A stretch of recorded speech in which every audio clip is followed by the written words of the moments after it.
Bonjour, bonjour à tous, bonjour Sylvain Maillard, merci d'avoir accepté notre invitation. Député de Paris évidemment et président du groupe Renaissance de l'Assemblée nationale. Quelques mots, même si vous connaissez l'exercice avant de commencer, pour vous rappeler à tous que notre rencontre est retransmise en direct sur le portail vidéo internet de l'Assemblée, qu'un live tweet est assuré sur le compte de l'AJP par Stanislas Noyer et à distance par Nicolas Prissette, qui n'est pas parmi nous physiquement ce matin. Beaucoup de sujets évidemment à aborder avec vous aujourd'hui, de la déclaration de politique générale de Gabriel Attal hier, à la mobilisation des agriculteurs, en passant par le vote du projet de loi pour constitutionnaliser l'IVG, très largement adopté hier soir à l'Assemblée. Et pour commencer, je laisse la parole à Chantal Didier pour une première question. Oui, bonjour Monsieur le Président. Bon, la déclaration de politique générale du Premier ministre a donné lieu au jeu de rôle habituel, c'est-à-dire que la majorité applaudit et l'opposition dénonce. Au-delà de ce jeu de rôle, qu'est-ce que ce discours peut changer dans le pays et dans la vie politique? Enfin, dans le pays déjà. Est-ce que ça va avoir un impact, selon vous, dans l'opinion, au-delà du jeu de rôle? Merci beaucoup, merci pour votre invitation. Je suis ravi d'être à nouveau face à vous. Déjà, je vous souhaite tous mes vœux. Je n'ai pas eu l'occasion forcément de vous le dire, mais tous mes vœux. Oui, j'ai encore le temps, j'ai encore quelques heures, mais de vous les souhaiter. Je pense que c'est aussi on en parlait, il y a beaucoup de gens malades en ce moment, et de vous souhaiter pour vous, pour vos proches, une très belle année. Et une année, d'abord on va travailler ensemble, et pleine de beaux projets et pour vous et vos familles. Sur le jeu de rôle, oui, je sais pas si... Enfin, j'entends ce que vous dites. Pour moi, en tout cas de notre côté, on a vu un Premier ministre. C'est pas un exercice facile de faire une déclaration de politique générale. Un Premier ministre, je pense, qui a fait un exercice extrêmement difficile, sur lequel, en tout cas de notre point de vue, il s'en est parfaitement sorti, et il s'en est sorti non pas uniquement sur la forme, même si on connaît tous ses talents oratoires, il s'en est sorti sur le fond, en imprimant la marque de ce qui nous semble essentiel, nous, à Renaissance, faire en sorte que la politique s'imprime dans le quotidien des Français. C'est-à-dire vraiment cette notion du dernier kilomètre, d'ailleurs j'en ai parlé pendant ma prise de parole, c'est vraiment ce dernier kilomètre. Peut-être sur la crise d'ailleurs, on y reviendra sur l'agriculture. C'est ce dernier kilomètre qui pêche aussi pour une partie. Comment on fait pour que les politiques publiques que l'on vote ici soient vraiment incarnées, se réalisent au quotidien, impactent la vie de nos concitoyens? Et donc très concrètement, je pense, eu un propos introductif qui me semble de bon ton, de redire l'histoire dans laquelle nous sommes, ce que nous voulons porter de façon générale. Et puis ensuite, il a, sur chaque grand item, eu des réponses ou un calendrier très précis et très clair. Voilà, après, les oppositions doivent avoir une réponse intelligente à vous faire en 10 minutes après des propos du Premier ministre. Donc là, effectivement, je trouvais ça très convenu, en fait, en réalité. Voilà. Mais je trouvais que c'était un exercice extrêmement réussi et extrêmement mobilisateur pour nos députés. Là, je reviens avec ma casquette de président de groupe. J'ai trouvé que nos députés avaient été emballés par le discours et puis le programme des prochains mois. Oui, c'est un programme effectivement très, très concret dans l'annonce, avec certaines questions. On y reviendra peut-être, mais la taxe lapin, par exemple, voilà, c'est très bien de dire que les gens payeront quand ils ne vont pas chez le médecin, mais comment les faire payer? Il y a d'autres mesures qui sont annoncées et on ne sait pas la fin de l'allocation de solidarité. Enfin, quand vous dites qu'il y a un calendrier très précis et des mesures très précises, nous, on n'est pas sûr. Alors, on va vous demander sans doute de préciser certaines choses, et en particulier sur la simplification, par exemple. Depuis le temps qu'on en entend parler, moi, en tout cas, vieille journaliste, Je veux dire, est-ce que bon, ça nous fait un peu sourire. Je veux dire, il y a même eu un ministre de la simplification et le résultat est toujours pas là. Donc, comment vous allez vraiment faire comment va faire le gouvernement et quel va être le rôle du Parlement dans tout ça?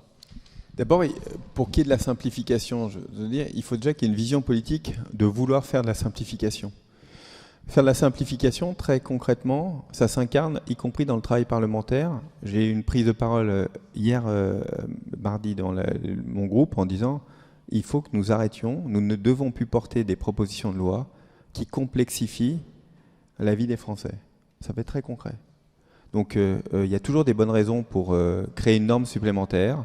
Pour plein de secteurs, on a dit, on travaille que sur du concret, que sur ce qui va impacter la vie de nos concitoyens. Donc voilà une mesure concrète que peuvent prendre les députés, arrêter de porter des lois qui vont complexifier les choses. Parce que la norme, elle s'installe aussi parce que nous-mêmes, nous sommes créateurs de normes. Donc on simplifie les choses, c'est d'arrêter déjà de les complexifier.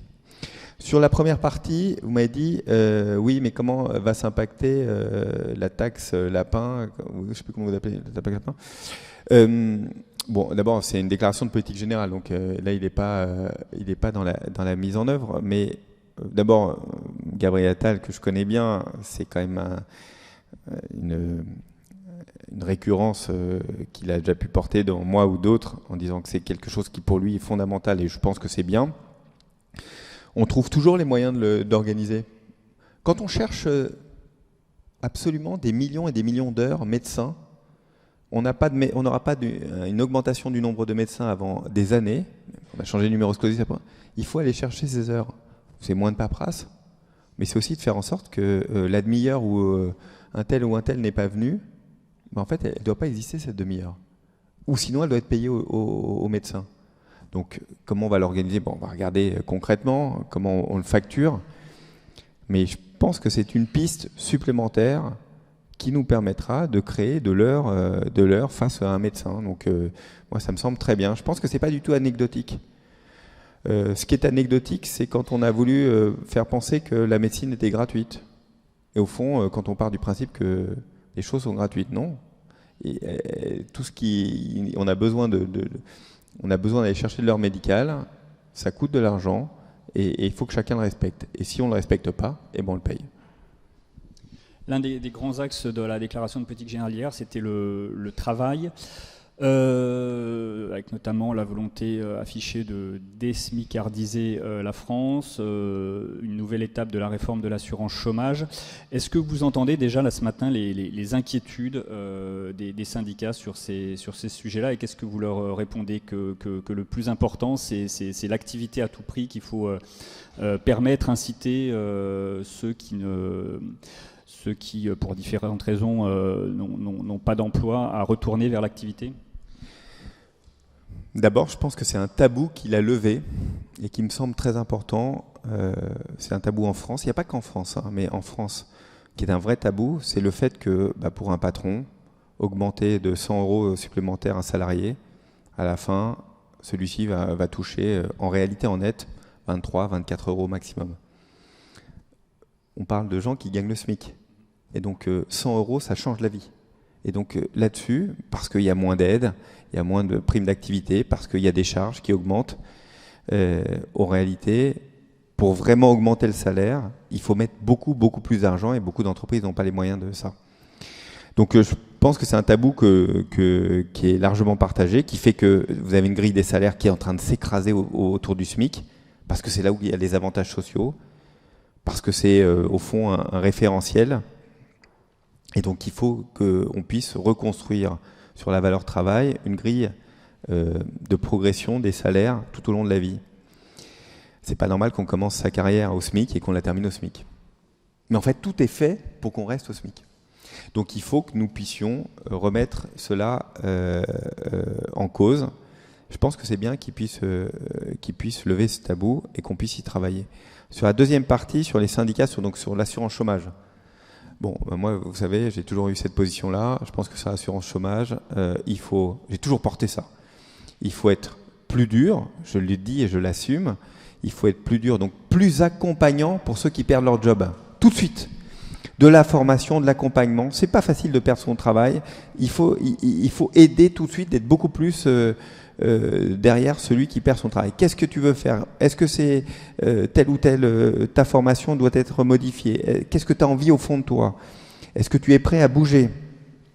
Quelles sont tes attentes salariales? Il faut que ce soit beaucoup plus accompagné. C'est ça que doit faire France Travail. Mais derrière, quand vous regardez la courbe, très clairement, il y a une reprise d'activité qui s'accélère, c'est contre-intuitif, hein, qui s'accélère au moment où, à la fin de vos droits. Donc on comprend bien que pour une partie des gens au chômage, en fait, la date de fin de droit va être la date de reprise du travail. Donc ça, c'est pas acceptable parce que en fait, c'est ceux qui travaillent qui financent ceux qui ne travaillent pas. Je rappelle que l'assurance chômage, c'est une assurance. C'est pas un revenu complémentaire, c'est une assurance. Et donc il faut que ça reste une assurance. Parce que pourquoi? Et là, on va reboucler votre question. Plus il y aura de personnes au chômage, plus il faudra payer de charges sociales, et moins ceux qui sont au SMIC ou autres pourront avoir un différentiel important entre le brut et le net. Donc on met, et ça c'est le cœur du projet que nous portons, le travail doit plus payer, doit mieux payer. Le travail est au cœur. C'est ça qui finance notre modèle social. S'il n'y a pas de travail, il n'y a pas de modèle social. On a un modèle social exigeant. Pour ça, il doit y avoir plus de travail. C'est pour ça qu'on a fait la réforme des retraites. C'est pour ça qu'on dit qu'il faut travailler plus tout au long de sa vie. Voilà, c'est un modèle qui se tient. Oui, bonjour, Adrien Callan, à l'agence France Presse. Dans votre groupe, je crois qu'il y a, l'aile gauche est un peu inquiète d'un certain nombre d'annonces d'hier, en particulier sur le logement et la loi SRU. Est-ce que vous avez un problème d'unité de la majorité sur cette mesure? Est-ce que vous attaquez un peu un totem de la gauche en voulant vous attaquer à cette loi SRU sur le logement social? Alors écoutez, j'ai pas les mêmes retours. Moi j'ai vu beaucoup de députés qui ont bien accueilli le discours du Premier ministre. Sur le logement, on va être très clair, il nous faut un choc de l'offre. On ne construit plus en France. Le problème, il n'est pas de savoir si c'est bien ou c'est pas bien, c'est qu'il n'y en a pas. Donc, il faut un choc de l'offre. Il y a plein de domaines sur lesquels il faut transformer notre politique du logement. On l'a déjà commencé, nous on porte plusieurs propositions de loi, vous savez, sur lesquelles on a travaillé et on continue à travailler. Vous les connaissez, je ne vais peut-être pas faire vous avez entre autres, on a Airbnb qu'on vient de terminer, mais on a aussi transformé des bureaux en logement. Ça c'est en train d'arriver. Et puis on a l'idée tout simplement de transformer la fiscalité et de faire en sorte qu'on construise plus. Il y a 3 semaines maintenant, j'étais en Seine-Maritime avec 2 de mes députés de Seine-Maritime, Damien Adam et Annie Vidal. Et on a fait une rencontre avec une dizaine de maires sans étiquette. J'aurais posé la question très directement. Pourquoi vous ne construisez pas? Plein de réponses. Je ne vais pas vous faire le détail. Intéressantes. La première réponse qu'ils m'ont tous fait, ils me disent pour nous, quel est l'intérêt de construire en réalité? Nous, on veut participer au peuplement de notre commune. Et donc, on veut pouvoir déterminer qui habite dans la commune. Et donc, je pense que la réponse de l'attribution des logements sociaux, la première attribution à la main du maire, qui connaît bien sa population, moi, me semble une bonne chose. Et va peut-être donner l'idée supplémentaire ou la volonté supplémentaire à un maire de construire. Quand vous êtes dans une commune de 300 ou 400, 500, 1000, 2000 habitants, vous savez, le maire, c'est pas son job d'être maire. Il a un travail à côté. Il rentre le soir, il arrive à sa mairie et il travaille, il fait sa 2e journée. Dès qu'il va déposer un permis de construire, déjà, il faut déposer le permis de construire, déjà des recours pendant 3-4 ans. Ça va pas, vous savez très bien, déposer un permis de construire, tout le monde vous déteste autour. Donc déjà, c'est une source d'impopularité, une source d'inconfort. Si le projet sort quand même, après beaucoup de problématiques, sort de terre, certains qui me parlaient me disent, mais c'est peut-être notre successeur qui va l'inaugurer, ce ne sera même pas nous. Et dit, mais au fond, quel est mon intérêt, moi, de le faire? Quel est l'intérêt d'avoir autant de difficultés pour sortir un projet si, au fond, c'est pas une partie à la main du maire, du conseil municipal? Donc ça, je crois que ça va débloquer. Même chose, la construction, la classe moyenne, elle doit pouvoir aussi se loger. Et donc si vous faites que du logement social, que pour ceux qui sont en grande difficulté, en réalité, on arrive à ce qu'on est, c'est qu'on ne construit plus. Dans une ville, il faut de tout.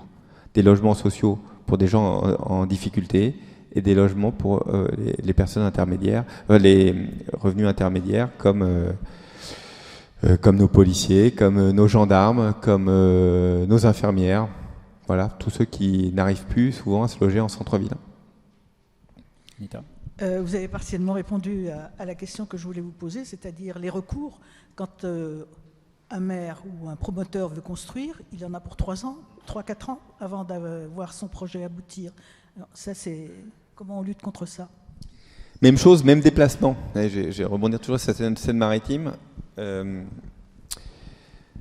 Un maire me dit, vous avez fait une loi pour ces méga usines de batteries, une Formule 1. Elle dit, c'est une loi Formule 1. On va construire hyper rapidement. Et il me dit, par contre, je me pose la question, c'est comment on va loger les gens qui sont à l'intérieur de l'usine. Il dit, ça, l'usine, on va la sortir très vite, mais on n'a pas changé la loi autour pour construire les logements. Il dit, monsieur le député, je pense qu'on va avoir un vrai problème.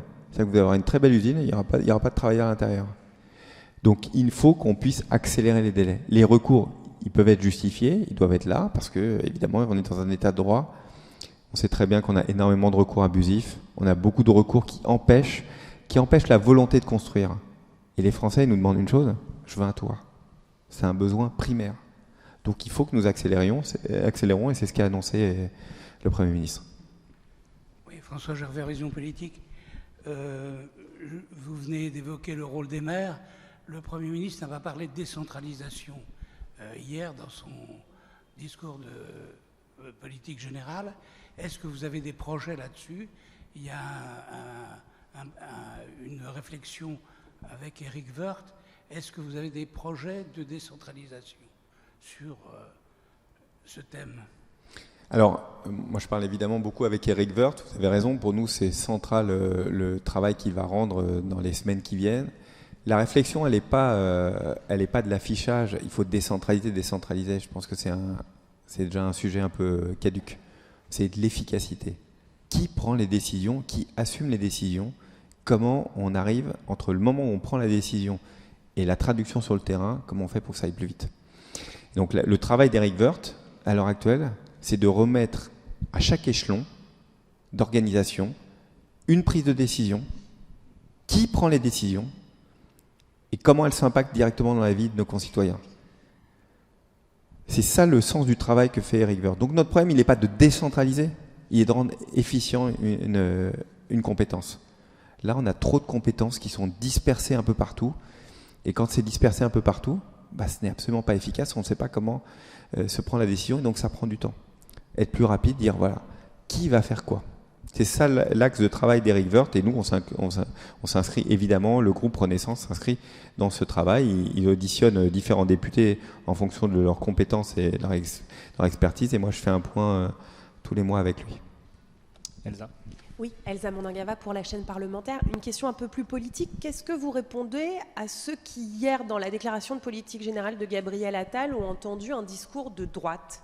Il y en a parmi les députés de droite, il y en a parmi les députés de votre camp, et puis il y en a évidemment parmi les députés de gauche. Moi, je pense que la question d'avant était très politique, en fait. Et ça, celle-là, je me sens plus polémique, ce qui n'est pas tout à fait pareil. Ouais, écoutez, après chacun... moi, j'ai pas ce logiciel-là.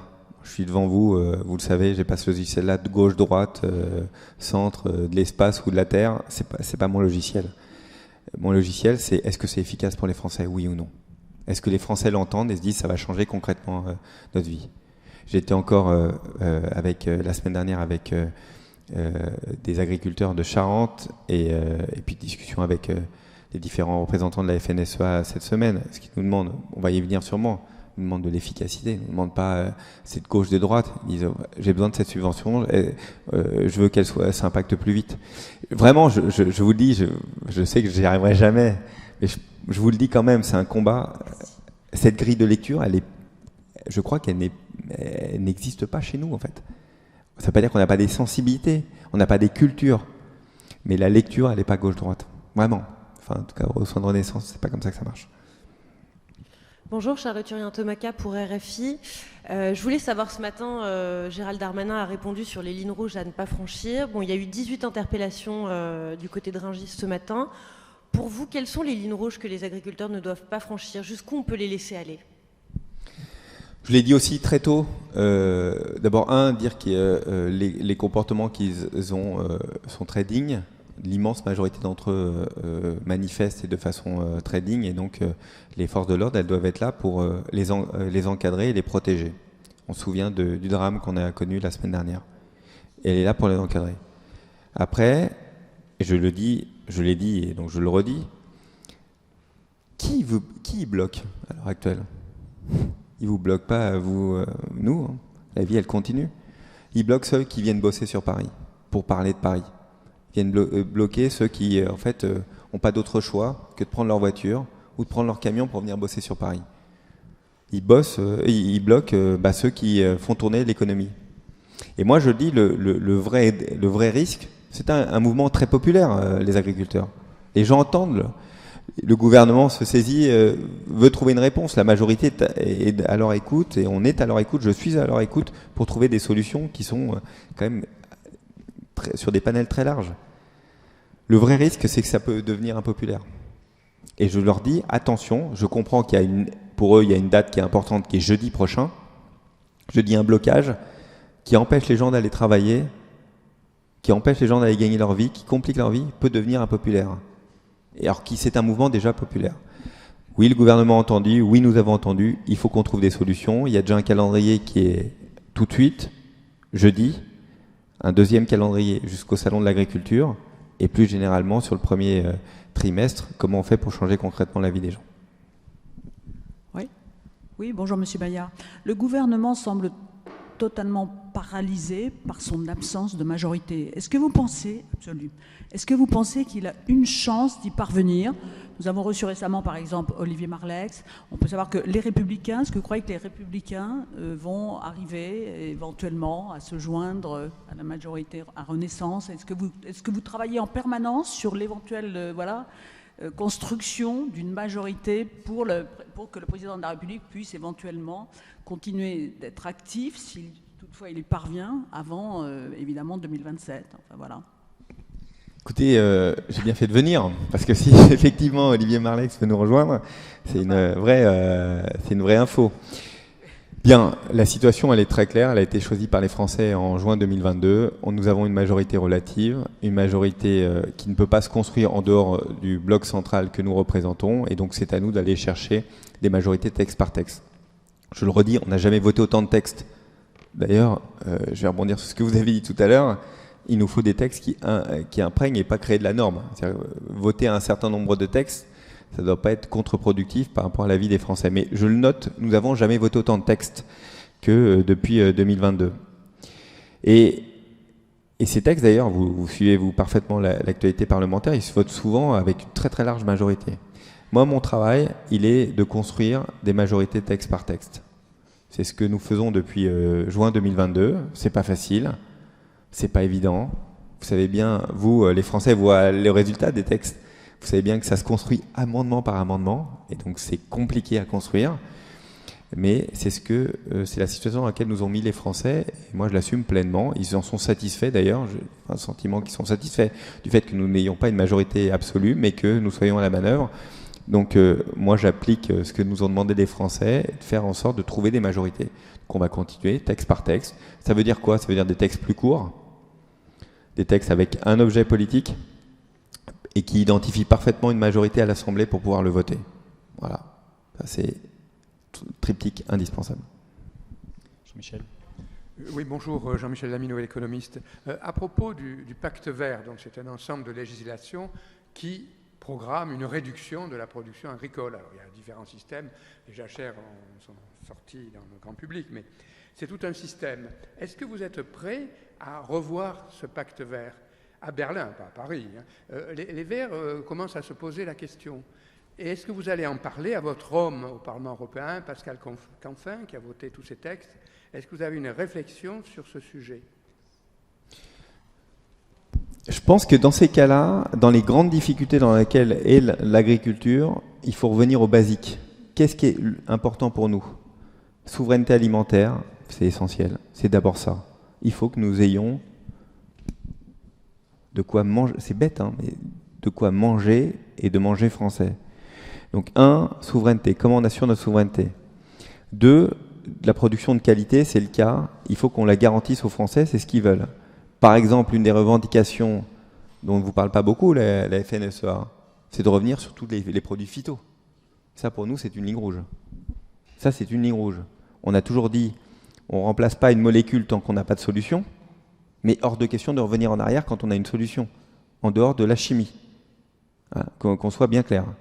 Donc, la discussion, elle est comment on fait pour assurer notre souveraineté de produire plus, dans de bonnes conditions, de bonne qualité, tout en assurant un revenu normal, équitable à nos agriculteurs. Et donc en fait le deal, le Green Deal européen, il doit retracer tous ces points. Moi j'ai lu le document, 90% des points me vont bien. Et puis il y a des points sur lesquels on va devoir revenir dessus.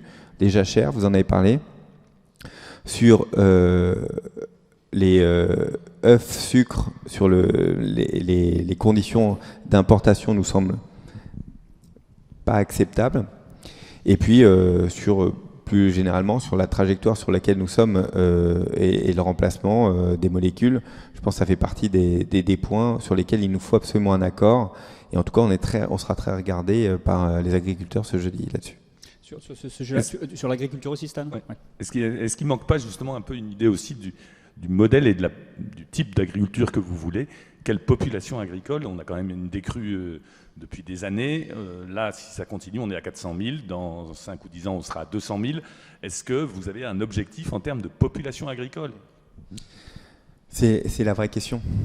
1, souveraineté. Notre objectif, il doit être, comme on a fait pour l'industrie, notre objectif, il doit être assurer notre souveraineté avec la qualité qu'exigent les Français et que nous devons délivrer. 2, d'un point de vue plus général, on est dans une concurrence mondiale et faire croire on serait une île, comme peut le faire le Rassemblement national ou parfois même l'extrême gauche, ce n'est pas vrai. Une grande partie de nos exportations de lait, de porc, nos agriculteurs ne pourraient pas vivre sans des exportations. On a besoin d'avoir de la compétitivité et de trouver de la compétitivité pour continuer à avoir un modèle économique viable pour notre agriculture. Et notre agriculture est une agriculture d'excellence. Il faut que nous continuions à prôner cette excellence. Mais il faut que le prix soit juste. Et pour ça, il y a une réflexion à avoir sur le modèle de notre agriculture. Moi, je le dis, je mets les pieds dans le plat, mais d'ailleurs, dans le projet de loi que nous allons porter, la loi de programmation, on va la renforcer, mais il y a comment des jeunes agriculteurs s'installent. Une réflexion économique, tout simple. Quand un jeune agriculteur, il arrive, il s'installe, il prend 600 000 euros d'emprunt sur sa tête, avec 40 vaches. Vous savez quoi? Toute sa vie, il vivra avec au mieux un SMIC. Toute sa vie. 600 000 euros d'emprunt pour vivre toute sa vie avec un SMIC. Ça ne peut pas marcher. Ça ne peut pas marcher. Ça ne peut pas marcher. Donc, il faut que nous revoyions aussi notre organisation agricole, mais ce n'est pas moi ici qui vais la tracer. C'est avec nos agriculteurs, avec leurs représentants, comment on fait pour qu'on s'assure et de la qualité et de la compétitivité. Et pour ça, probablement, le modèle, il faut l'accompagner. Le modèle qu'on a connu, de la transmission, au fond, strictement familiale. Tout ça, je pense qu'on va passer à autre chose et à nous de l'accompagner. Moi, je voudrais en revenir aux normes de l'agriculture. On a vu apparaître ces derniers jours la liste des normes imposées aux agriculteurs. Le jour où il faut semer, l'interdiction de nettoyer les fossés, enfin tout ce que vous voulez. Il y en a, je crois, une centaine. Comment se fait-il que personne n'ait donné l'alerte? Alors, c'est pas tout à fait vrai parce que le formulaire des haies qu'on vous a montré, en fait, moi, les agriculteurs, là, j'étais dans l'Hérault avec mes députés, Laurence Cristol Patrick Vignal et puis Philippe Sorès, on était dans une exploitation et on m'a donné le document des 14 normes de haies. Pourquoi il y a 14 normes? C'est ça qui est intéressant. Chacun a son code, chacun dans son silo. En fait, quand vous les prenez individuellement, elles se justifient toutes. Mais chacun a son silo. Plus profondément, pourquoi nos agriculteurs qui font totalement un autre métier, ils plantent des haies? Bien sûr, ils pensent que c'est mieux, c'est pour l'environnement. Ce ne sont pas des paysagistes, ce sont des agriculteurs. Ils plantent des haies pour gagner leur vie. Parce qu'il y a une subvention, qu'ils peuvent récolter la subvention. Et donc, au fond, on va leur dire, non, mais il faut que ça devient presque une activité annexe d'entretenir ces haies. Ils l'acceptent. Mais à ce moment-là, il faut que ce soit une activité annexe. Quand vous faites une activité annexe, ce n'est pas aux conditions et ça ne doit pas être taillé au moment où eux ont le cœur de leur activité. Donc, ce que nous pensons, c'est qu'il faut arrêter de travailler en silo, décider une norme sur les haies, par exemple, pour prendre l'exemple des haies, une seule norme, et c'est celle-là qui s'applique. Et qu'est-ce qui est le plus important? C'est qu'ils plantent des haies, ou bien qu'elles soient taillées exactement au moment où le code de l'environnement leur dit qu'il faut tailler. Nous, on pense que le plus important, c'est d'abord qu'ils plantent des haies. Donc on va revenir à l'essentiel de ce qui nous semble essentiel. Et donc c'est ça qu'on va faire, simplifier, avoir un chef de file qui déterminera l'organisation de la norme. On revient à ce qu'on a dit tout à l'heure sur la mission Eric Woerth, c'est pareil. Chacun au fur et à mesure travaille dans des silos.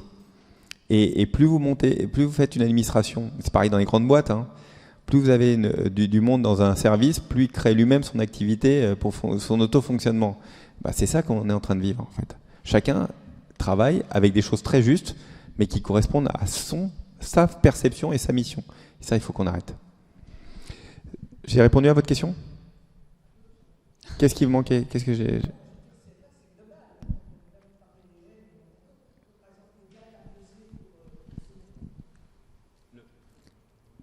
La date imposée pour semer. Je crois, par exemple, on a aussi l'épandage, par exemple, disons en fonction à côté des différentes des maisons. Et le nettoyage des fossés aussi. Les nettoyages des fossés. Nous, ce qui nous semble le plus important, c'est est-ce que c'est la date qui est essentielle ou bien c'est le fait que ce soit fait. Je crois que ce qui est important, c'est que ce soit fait. Et donc on fasse confiance à ceux qui font pour qu'ils fassent au mieux. Est-ce que ce sera parfait? Probablement pas. Mais est-ce que c'est mieux que ce soit fait ou que de ne pas faire? On dit oui, il faut que ce soit fait. Donc ce qu'on va mettre, c'est de la simplification avec un chef de file et qui redonne la main à ceux qui font. C'est ça le travail qu'on va avoir à faire dans les semaines et mois qui viennent. Pour la date des semis, bon, là je botte en touche, je suis député de Paris. Voilà. Pareil, vous voyez, je suis député de Paris. C'est pas moi de donner d'ici les dates où on doit planter. C'est à ceux agriculteurs, ceux qui vont être responsables de leur production, c'est à eux de déterminer quand est-ce que c'est la bonne date. Jacques Hébert, travailleur indépendant. Donc, hier, quand on écoutait le Premier ministre, on a bien compris que les Européennes étaient en ligne de mire. Il s'est attaqué directement au Rassemblement national et aux écologistes. Rien sur la France insoumise. On sait qu'ils feront probablement peu de voix aux européennes. Mais on a compris aussi que le Premier ministre est désormais le tête de liste, je dirais, des macronistes pour la prochaine élection. Pourquoi est-ce que vous avez autant de mal à trouver un tête de liste, alors celui-là officiel, pour l'élection présidentielle européenne, excusez-moi. Donc oui, sur les premières questions, oui, l'Europe c'est notre ADN. C'est la vraie différence qu'on a avec les partis représentés à l'Assemblée nationale. En tout cas, nous, c'est pour l'Europe, porter l'Europe. C'est mon engagement personnel sur l'Europe et donc on l'assume pleinement. Y a-t-il du mal pour trouver une tête de liste? En réalité, on n'a pas de mal pour trouver une tête de liste. C'est qu'on ne l'a pas encore annoncé, ce qui n'est pas tout à fait la même chose. Mais on a un cadencement, une cadence, c'est-à-dire on le dirait fin janvier, début février, et ensuite c'est évidemment pas moi c'est pas à moi de vous l'annoncer, mais on n'a aucun mal à trouver une tête de liste. Et on est en train de s'organiser avec les différents partis partenaires, comment on monte la liste, comment on l'organise, comment on crée en temps masqué. Vous avez peut-être le sentiment, en fait, on travaille depuis des semaines et des semaines en fait, sur la campagne européenne, qui est une campagne pour nous fondamentale. On n'improvise pas. Il Il n'y a pas d'improvisation. Et vous inquiétez pas, on sait très bien comment ça va se passer. Et oui, on a déjà notre tête de liste. Sur les européennes encore ? Oui, non. Alors, juste sur les européennes, c'est vrai que comme Jacques le disait, le Premier ministre, dans sa réponse hier, a surtout fait une réponse sur l'agriculture et a en particulier ciblé le Rassemblement national. Est-ce que vous espérez, est-ce que même vous misez sur le fait que cette campagne européenne soit un moment de clarification de la position des uns et des autres, à la fois sur l'Europe, mais aussi sur un certain nombre de sujets nationaux ? Est-ce qu'elle doit servir à ça ? Et est-ce que c'est ça qui peut peut-être vous permettre... on voit que dans les enquêtes d'opinion, pour l'instant au moins, le Rassemblement national caracole en tête. Est-ce que c'est ça qui peut vous permettre peut-être de changer un peu la donne ? Oui, je pense très clairement. D'abord, une élection, elle n'est jamais jouée à 6 mois, 8 mois à l'avance. J'ai vu en 2020 à Paris comment ça se passait. Donc, ne jamais oublier qu'il y a un dynamisme de campagne, une dynamique, et que les Français seront appelés à se prononcer sur un projet européen qui devra être parfaitement connu d'eux. Il y aura pour ou contre l'Europe, avec des différences dans le contre, du Frexit au j'aime pas l'Europe. Mais il y aura un bulletin de vote pour l'Europe comme elle est, qu'on l'améliore, mais qui est au cœur du projet politique que nous portons. Et pour ça, il y aura que nous. Et donc je crois qu'on sera parfaitement identifiés. Et donc oui, entre les sondages parfois qui sont un peu d'humeur à l'heure actuelle. On les regarde, hein, je dis pas qu'on les regarde pas. Mais des Français qui vont se lever le dimanche matin pour venir voter, moi je pense que cette campagne, elle montrera que les Français sont attachés à l'Europe, et je suis assez optimiste en fait pour cette campagne. Il n'y aura peut-être pas que vous quand même, parce que la liste Glucksmann sera quand même très pro-européenne. Vous savez, quand vous êtes contre l'économie de marché, je ne suis pas sûr que vous soyez pour l'Europe, mais bon, si le simple fait d'être député européen vous dit que vous êtes pour l'Europe, bon, après chacun sa grille politique. Mais je pense que je suis heureux que la campagne arrive, parce qu'il va devoir sortir des couvertures de journaux et expliquer sa vision. Et que ça sera intéressant de voir un peu sur quoi il a travaillé depuis 5 ans. Oui, il y a une grève de l'éducation nationale demain qui va être apparemment assez massive. Est-ce que vous pensez que la ministre peut tenir après ces débuts catastrophiques ? Apparemment, dans votre camp, certains en doutent. Est-ce que vous sentez le doute gagner vos rangs sur son sort ? Le choix des ministres, c'est le choix du Premier ministre et du Président de la République. Moi, je m'insère jamais dans les choix des équipes. À la présidence du groupe, ce sont mes équipes. Je choisis les équipes. Je crois que c'est important. C'est comme ça que ça fonctionne. C'est pareil. Et on travaillera avec le ou la ministre dans chaque domaine qu'aura choisi le Premier ministre et le Président de la République. Très clair, très simple. Je ne m'immisce jamais là-dedans. Si on me demande mon avis, je le donne. Pas à vous, mais je le donne. Et on me le demande. Mais voilà, chacun doit être dans ses responsabilités. Je rebondis encore sur ce qu'on a dit. On ne doit pas se mêler de tout. Chacun doit être là où il doit être, faire en sorte de travailler pour les Français, ce sur quoi il a été élu ou choisi. Ça me semble essentiel. Moi, je n'ai pas à faire de commentaires politiques sur les uns des autres. Ce qu'on a, c'est à délivrer une politique pour l'éducation nationale. Voilà, point. Sur l'éducation nationale, Gabriel Attal y a fait un passage plutôt remarqué. Certains enseignants ont même regretté que finalement ils partent si vite. En revanche, ce qu'il a dit hier sur la tenue unique, le service civique a commencé à susciter quelques réactions. Sur le thème, c'est de l'argent, c'est de la logistique. Est-ce qu'il faudrait pas mieux mettre ça finalement dans des postes d'enseignants, dans des heures de cours, etc. Et donc on voit bien il y a une philosophie de l'éducation à travers la question de la tenue unique, du service civique. Mais est-ce que ce sont des moyens que vous considérez, vous, pour des raisons de cohésion, de bien utiliser ? Est-ce qu'il ne pourrait pas être mieux utilisé cet argent, ce temps ? C'est ce que certains syndicats commencent à dire du côté de l'éducation. Est-ce que c'est la priorité ? Oui, il y a un projet politique quand on fait l'éducation nationale. Oui, c'est vrai, c'est pas un gros mot. Et moi, je ne mets pas mes enfants dans une institution pour qu'elle les occupe. Elle est là pour leur apprendre, transmettre. Et il y a un mode de fonctionnement d'apprendre à devenir des citoyens. Oui, moi, je suis favorable à l'uniforme, j'ai toujours dit. On l'a expérimenté, on l'expérimente, on verra les résultats d'abord. Hein. On regarde comment ça se passe. Mais pour ça, il faut qu'il y ait un projet éducatif local qui fonctionne. C'est-à-dire que l'ensemble de la communauté éducative d'un établissement se saisisse de l'uniforme ou de... D'ailleurs, on dit pas uniforme, on dit un habit unique. Voilà, une tenue unique. D'ailleurs, ce qui est bien mieux, d'ailleurs, qu'uniforme, vous avez raison, c'est une tenue unique. Mais il faut que l'ensemble de la communauté éducative se saisisse de ça, sinon ça marche pas. Et donc voilà, oui, ça coûte de l'argent, tout coûte de l'argent, mais pour nos enfants, ça me semble important. Pour le service national universel, c'est un projet que porte le groupe Renaissance. Nous souhaitons une généralisation. On pense que on l'a pu le démontrer. Je suis allé voir moi-même plusieurs promotions du service national universel. Ça nous semble un excellent programme et il faut qu'il soit généralisé. Pas facile à faire, ça coûte de l'argent, vous avez raison. Mais éduquer nos jeunes à la citoyenneté, il faut qu'on trouve les moyens pour le faire. Et donc on les trouvera et on se donne un objectif 2026. Sur les postes, je vais pas laisser vous laisser dire ce que vous venez de dire. En fait, les postes, ils sont ouverts. Hein. Ils sont ouverts, les postes. C'est pas un problème d'argent, c'est qu'on a du mal à recruter des enseignants. Mais il y a l'argent, il y a les postes. Hein. J'ai la même chose avec les policiers, tiens, à Paris. On n'arrive pas à recruter non plus, mais il y a les postes. Donc on a augmenté les salaires, les traitements, plus exactement des enseignants. Plus aucun enseignant ne commence à moins de 2 000 € en France. Je rappelle que quand nous sommes arrivés aux affaires, 2017, c'était 1 700 €. Hein. Donc vous voyez déjà l'effort important et avec une vraie progression dans les carrières.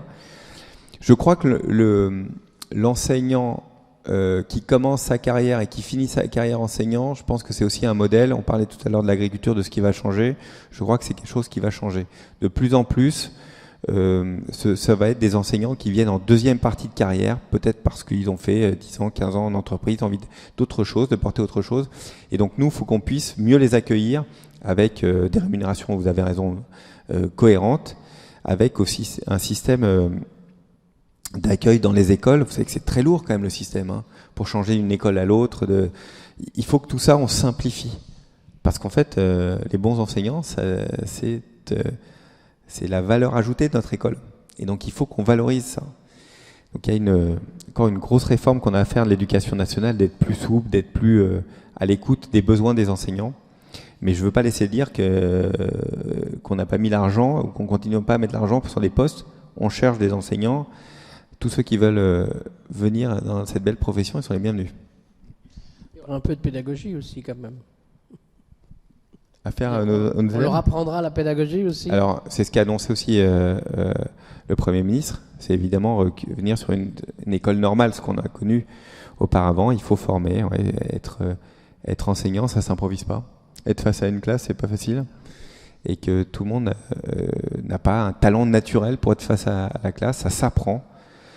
Ça s'apprend. On apprend à apprendre. Et donc, je crois que c'est bien. Après, on sait pourquoi ça s'est dégradé dans les années précédentes. C'est qu'on manquait tellement d'enseignants qu'on voulait les mettre le plus tôt possible devant les élèves. La peur de la classe sans prof, c'est une peur qui a paralysé longtemps l'éducation nationale.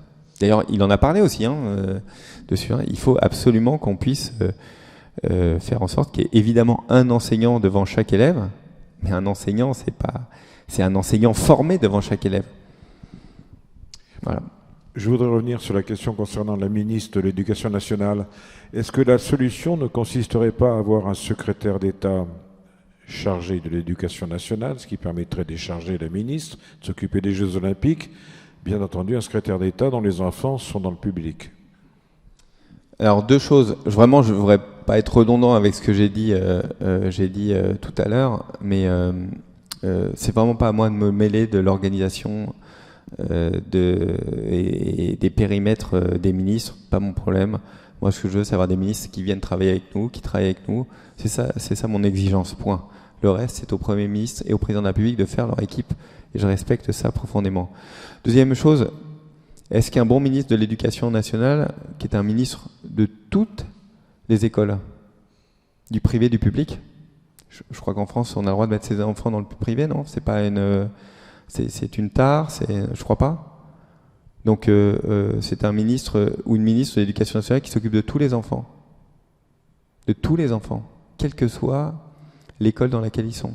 Et il n'y a pas d'avoir de prérequis vis-à-vis de ça. Donc voilà ma réponse. Claire, j'espère. Vous dites que vous ne vous occupez pas des nominations, mais vous allez avoir des ministres qui ne vont pas être reconduits. Est-ce que vous avez déjà été saisi de demandes de bureau et ça pose quand même un problème pour les suppléants qui auront fait 6 mois de suppléance ou à peine à l'Assemblée, non? Donc, vous avez raison, je ne m'occupe pas des nominations, je m'occupe par contre des retours. Ça, c'est vrai. Oui, c'est des choses toutes simples. Moi, je suis...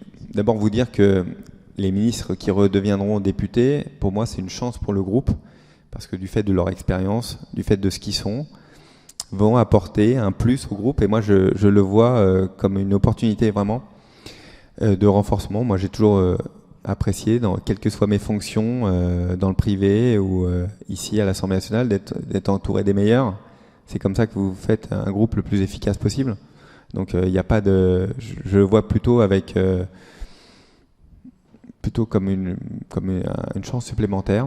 Donc par contre, d'un point de vue purement logistique, oui, c'est un peu un casse-tête logistique. On travaille avec les équipes parce qu'il faut non seulement des bureaux, il faut des commissions, il faut la place dans l'hémicycle. Voilà. Et les places, et vous connaissez un peu la difficulté de l'architecture ici. Donc on ne trouve pas des bureaux comme ça. Donc oui, là-dessus, pour le coup, c'est un casse-tête, mais ça, c'est pas très grave. C'est vraiment...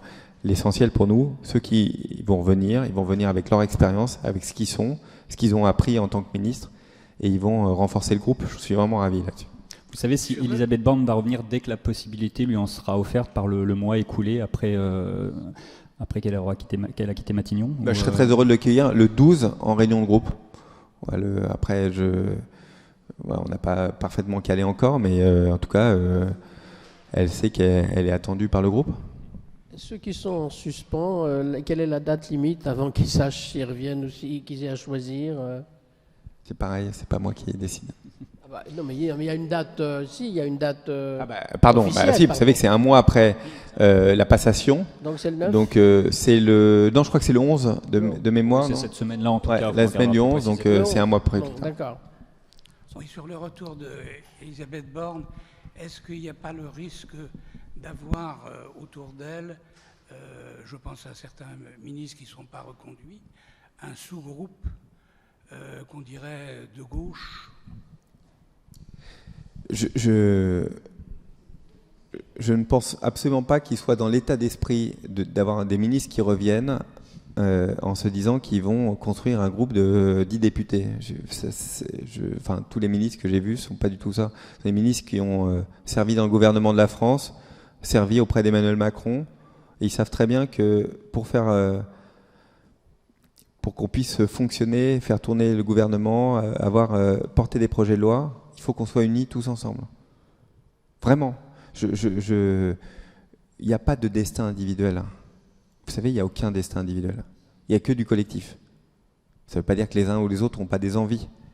Mais en réalité, la réalité vous rattrape.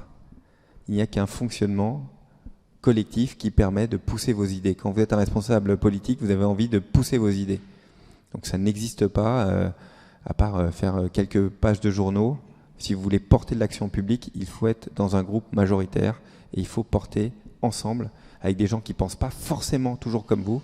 Il faut accepter aussi que des arbitrages auxquels vous tenez, vous perdiez dessus, mais sinon vous n'avez aucun impact sur la vie politique. Et quand vous avez été au gouvernement, vous n'avez qu'une envie, c'est d'avoir de l'impact sur la vie politique et la vie de vos concitoyens.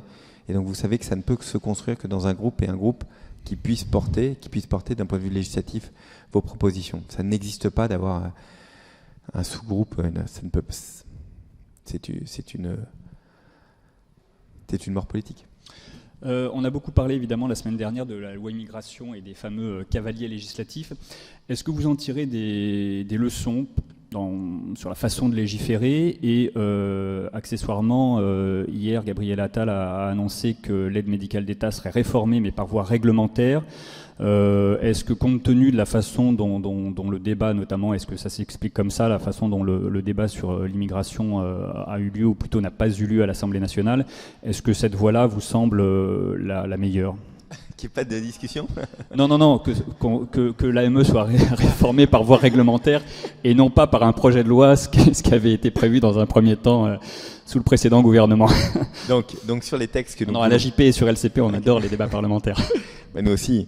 Et les textes, donc je vous ai dit, il faut toujours des textes plus courts, avec un objet politique, et qu'on puisse identifier très clairement quelle est la majorité qui peut le porter.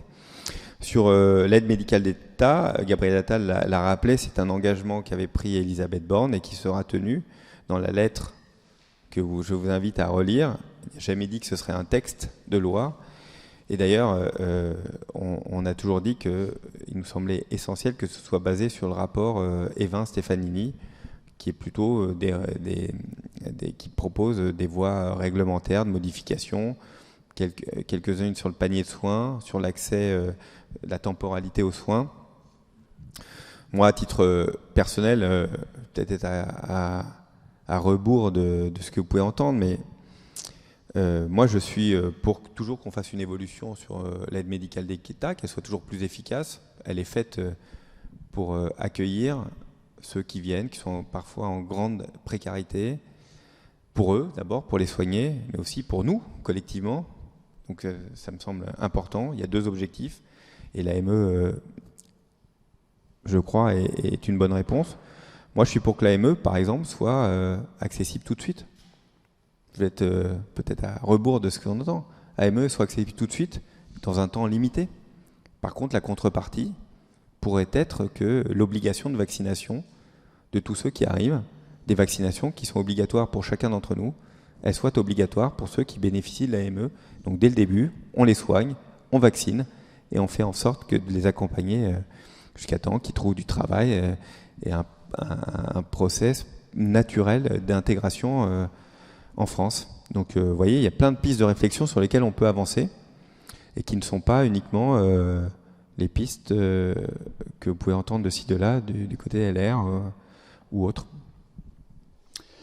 Oui.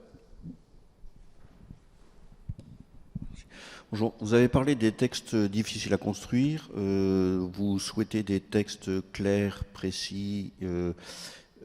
Qu'en est-il de la loi PLM et où est-ce qu'il y a des obstructions et quel est le calendrier qui se resserre a priori?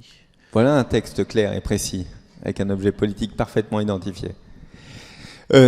Donc Paris-Lyon-Marseille, donc le principe il est simple, ce sera, on part sur un principe de 2 urnes où on choisit le conseil d'arrondissement dans une urne et le conseil municipal, le conseil de Paris pour les 3 villes. Donc c'est ça l'idée très simple. Après c'est la mise en place qui demande évidemment des ajustements, du contrôle constitutionnel, donc on travaille dessus. Ce que je peux vous dire, d'abord que ce sera une proposition de loi. Elle sera portée au printemps et que notre calendrier, il est qu'elle doit être adoptée avant, au plus tard définitivement et promulguée, au plus tard au plus tard mars 2025, puisqu'il faut qu'elle soit 1 an avant les élections. Donc voilà, ça avance bien. On auditionne avec mon collègue David Amiel l'ensemble des maires, des oppositions des 3 grandes villes. Ça continue. J'aurai une rencontre avec Gérard Larcher et nous continuons aussi à voir les différents sénateurs. C'est très important que le texte soit bien porté par l'Assemblée et le Sénat tout au long de son process et de redire que nous travaillons évidemment sur une loi électorale et sur le travail que fait Éric Woerth sur les compétences qui peuvent apparaître sur les arrondissements par exemple. Nous pensons que c'est une réflexion qu'on peut avoir dans le cadre de la mission d'Éric Woerth. Mais ce que nous portons, ce que nous proposerons, c'est une véritable loi électorale. Donc, je rappelle, un Parisien égale une voix, un Lyonnais égale une voix, un Marseillais égale une voix, comme dans n'importe quelle autre ville de France. Sauf qu'à Paris, à Lyon, à Marseille, c'est pas le cas.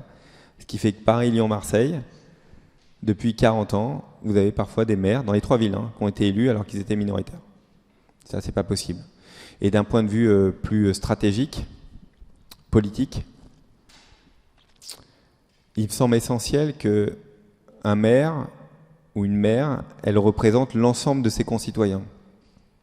Quand vous pouvez diriger une ville parce que vous dirigez la majorité des mairies d'arrondissement, en fait, vous devenez maire de la partie de la ville où vous dirigez les maires d'arrondissement. Vous dirigez les parties, les maires d'arrondissement sont de votre couleur politique.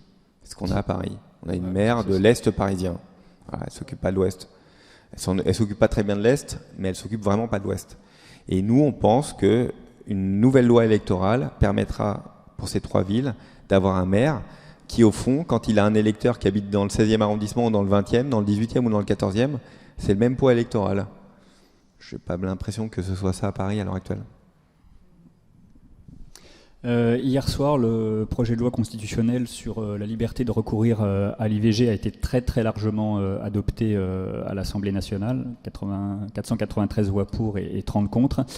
Au Sénat, on sait que les choses risquent d'être un petit peu plus compliquées, sans donner de conseils évidemment aux sénateurs. Est-ce que vous espérez, malgré notamment les déclarations de Gérard Larcher la semaine dernière, est-ce que vous espérez que ce texte puisse être voté conforme au Sénat pour ouvrir la voie à un congrès assez rapidement ? Toujours compliqué. Moi, ma vision de l'Assemblée nationale, je pense que le signal qui a été envoyé de l'Assemblée nationale est quand même très fort. Au fond, très peu d'opposition.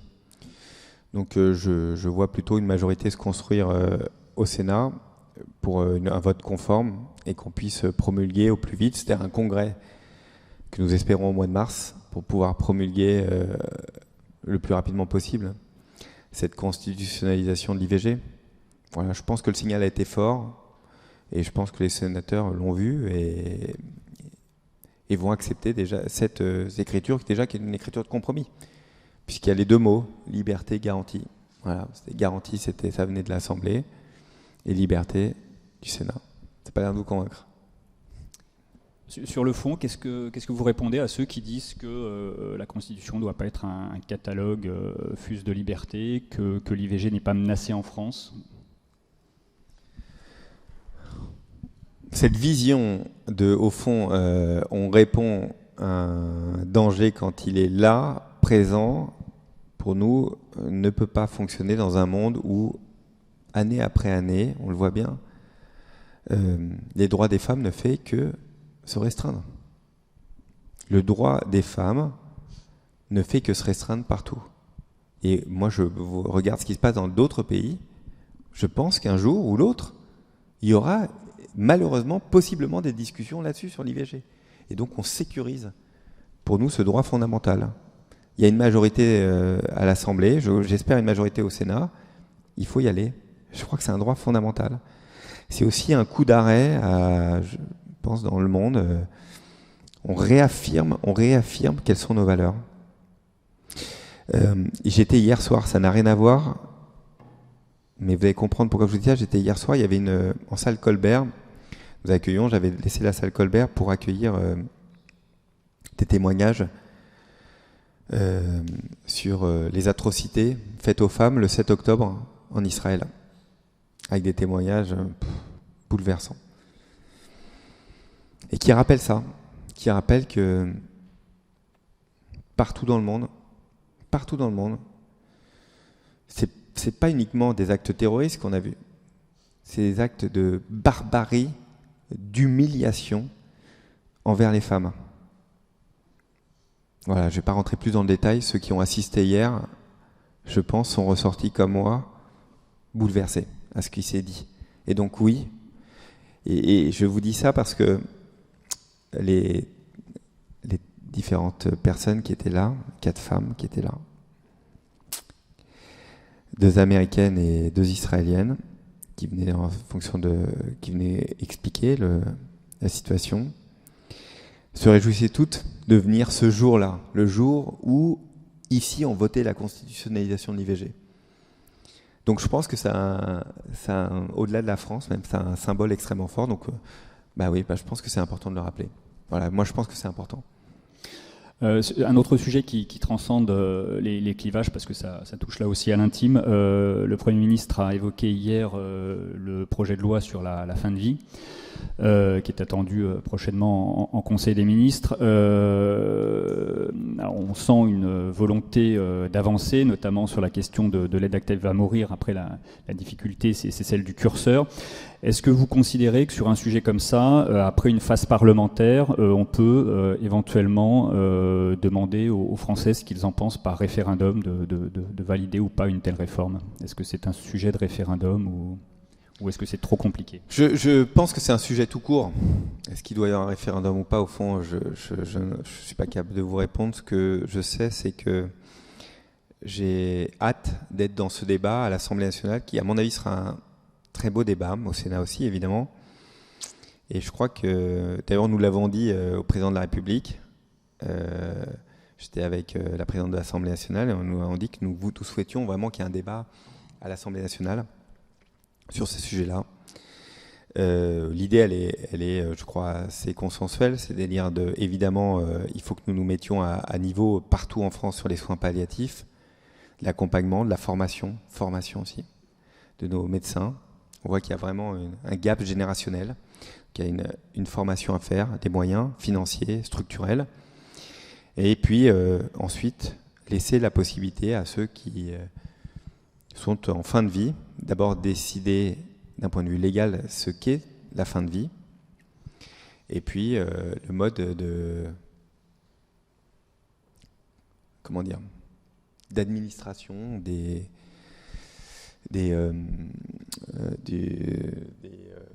j'ai pas les mots qui me viennent. Non, c'est pas des soins palliatifs, mais évidemment, si vous voulez, qui va donner la mort. Oui. Et donc, est-ce que c'est la personne en elle-même? Est-ce que c'est un médecin? Est-ce que c'est la famille? Quels sont les protocoles? Tout ça, on va en discuter. Il y aura une proposition dans le projet de loi et on va en discuter à l'Assemblée nationale et au Sénat. Et je crois que c'est un débat qui va être très digne, très important. Moi, j'ai envie de ce débat, en fait. Donc, j'entends ce que vous dites sur la validation, après par les Français.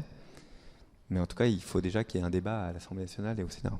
Avec une première lecture, si on a bien compris, d'ici à l'été prochain. Bon, vous avez compris, en fait, comme c'est les lois de bioéthique, si nous voulons le faire adopter avant la fin du quinquennat, il faut le lancer au moins 2 ans avant. Ça prend beaucoup plus de temps. Sans procédure accélérée. Sans procédure accélérée. Et donc, on voit bien que si il faut qu'il commence son chemin dès 2024. Donc, c'est ce qu'a annoncé le Premier ministre. Oui, bonjour. Justement, sur le tempo, le Premier ministre dit plus ou moins, si j'ai bien compris, un vote avant l'été. La présidence de l'Assemblée, on a l'impression qu'elle veut plus encore prendre le temps. C'est quoi le bon tempo, selon vous, sur ce projet de loi-là? Sur le début, vous m'avez dit sur... Je disais, le Premier ministre dit un vote en première lecture avant l'été, c'est ça? Sur la fin de vie? La fin de vie, oui, absolument. La présidente de l'Assemblée, elle était plutôt sur début 2025, parce qu'il fallait justement beaucoup prendre le temps. Alors, quel est justement le bon tempo? C'est pas des retours que j'ai du tout de ce que vous me dites. Vous savez bien qu'on a une présidente de l'Assemblée nationale, je ne veux pas être son porte-parole, mais qui a toujours été extrêmement favorable à ce texte. Je ne suis pas sûr qu'elle soit sur la fin de vie. Oui, non, ça a toujours porté en tant que présidente de la commission des lois et depuis bien longtemps. Donc, je ne suis pas certain qu'elle soit. En tout cas, ce qu'elle veut est organisé. Elle a bien raison. C'est un texte. On doit avoir le temps de pouvoir le travailler et évidemment de le porter. Mais j'ai toujours entendu dire qu'au contraire, elle souhaitait que ça arrive rapidement. Après, il ne vous a pas échappé qu'on va rentrer en campagne électorale. Je ne suis pas certain que ce soit le meilleur moment de commencer un texte voilà, à ce moment-là, sur un texte aussi important qui demande du calme et de la sérénité. Donc voilà, c'est peut-être ça qu'elle a voulu, si elle a voulu exprimer ça, mais en tout cas, je peux en être témoin, elle est extrêmement mobilisée sur le texte. On surveillera la présentation au Conseil des ministres quand elle viendra d'abord. Merci beaucoup, Sylvain Maillard, pour cette rencontre. Bon après-midi à tous. Merci beaucoup. Bon appétit.